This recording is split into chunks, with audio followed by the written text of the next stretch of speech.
Luke Ramirez, you absolute bastard. Your Instagram is filled with armbar highlights, and somehow you go on ankle lock me in less than a minute. Life is not fair, guys. But in all seriousness, Luke is a great dude with good, sharp, dangerous jiu-jitsu, and I was glad to be able to have two matches with him this weekend. First match, he was able to completely nullify my attempts to slow down the match, and as you can see, I'm really struggling to make any sort of meaningful connection, and he's able to strip all my grips right away. Then he immediately takes advantage that I'm being loose with my butterfly hooks, backsteps, enters an outside ashi, puts his feet on my hips, and goes for a beautiful straight ankle lock finish, which he gets right away. So now I'm just thinking to myself how fucking stupid I am because since I lost first round and I wasn't locked in, even though I got another chance since it was double elimination, I would have to go through 7 matches in the repechage if I wanted to place.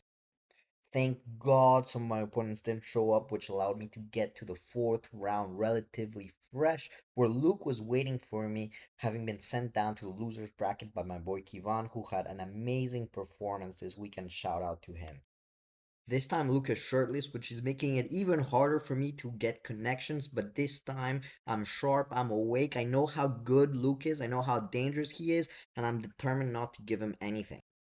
And he sits back for the same exact ankle lock, but this time I'm ready and I pull my foot right out.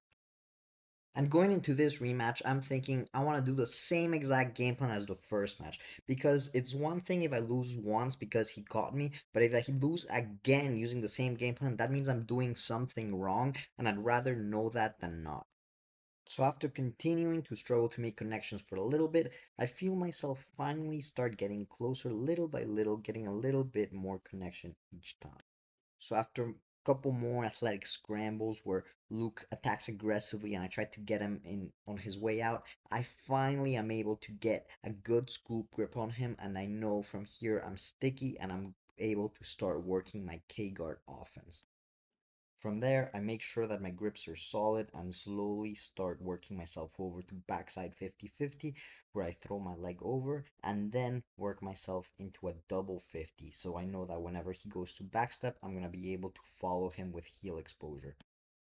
Then he does a really good job at hand fighting here.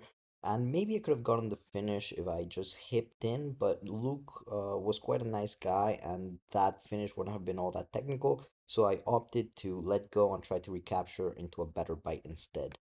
I'm able to get the tap and even up the score with a very game opponent. So that's all for me on commentary, and shout out to Luke for the great matches.